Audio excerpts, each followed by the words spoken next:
આજે JSW સ્ટીલનું counter છે સારી એવી અપસાઇડ આપણને અહીંયા બનતી દેખાઈ રહી છે. અત્યારે નિફ્ટીનો ટોપ ગેનર આ કાઉન્ટર છે, ખાસ કરીને જેએસડબલ્યુ સ્ટીલ. જે રીતે સ્ટીલ કંપનીઓ માટે ઇમ્પોર્ટ પર સેફગાર્ડ ડ્યુટી લગાવવાના સમાચાર આવતા દેખાઈ રહ્યા છે. તપાસ જે છે તેને શરૂ કરવામાં આવી છે.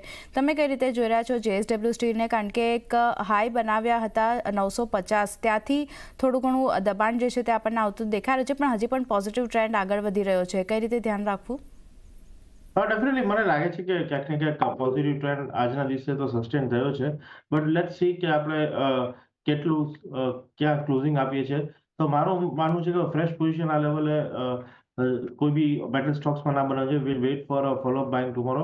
જેએસડબલ્યુ સ્ટીલમાં મને લાગે છે કે જો 920 સસ્ટેન થશે તો આ 2 દિવસ સુધી તો આપણે વી food C 990 levels. But still weight and watch. Fresh position અત્યારે નહીં, બટ હોય તો 920 નો ટ્રેલિંગ સ્ટોપ લોસથી હોલ્ડ કરી શકે.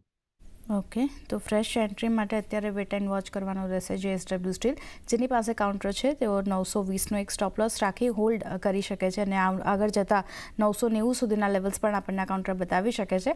તો જેની પાસે કાઉન્ટર છે હોલ્ડ કરવાની સલાહ છે.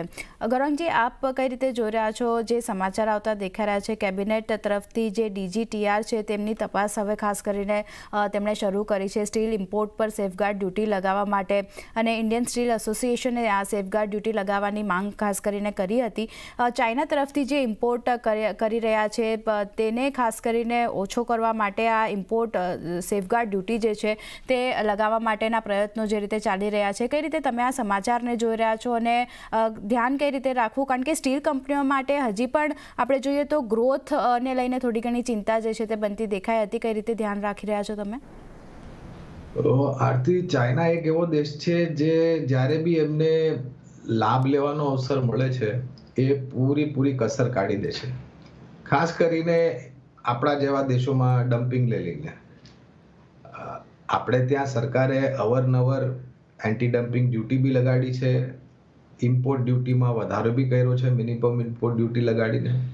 અને એક પ્રયાસ કર્યો છે કે આપણે સ્થાનીય બજારમાં જે ધાતુ ઉત્પાદન કરવા વાળી કંપનીઓ હોય એમને કોઈ ચાઇના તરફથી ભય અથવા તો કોઈ અનિશ્ચિતતા અને અસંતુલન વાળું વાતાવરણ ન મળે.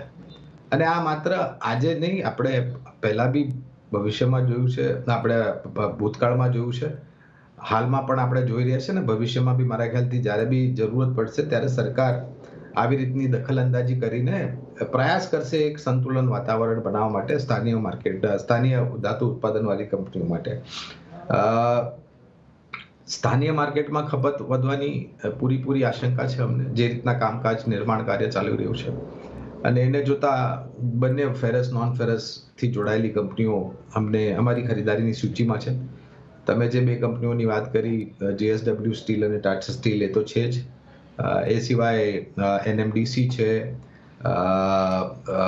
જીએસપીએલ છે, વેદાંતા છે, હિન્ડાલ્કો છે. આ બધી બી કંપનીઓ અમારી ખરીદારીની સૂચિમાં છે. પણ એક જ વસ્તુ છે, આંતરરાષ્ટ્રીય માર્કેટમાં જે કમોડિટીમાં સમાચારો આવે છે ને, જે રીતના ભાવ ઉપર નીચે થાય છે, એની અસર કદાચ ટૂંકાથી મધ્યમ ગાળા માટે આ ક્ષેત્ર પર પડી શકે. ઓકે, તો આવ્યું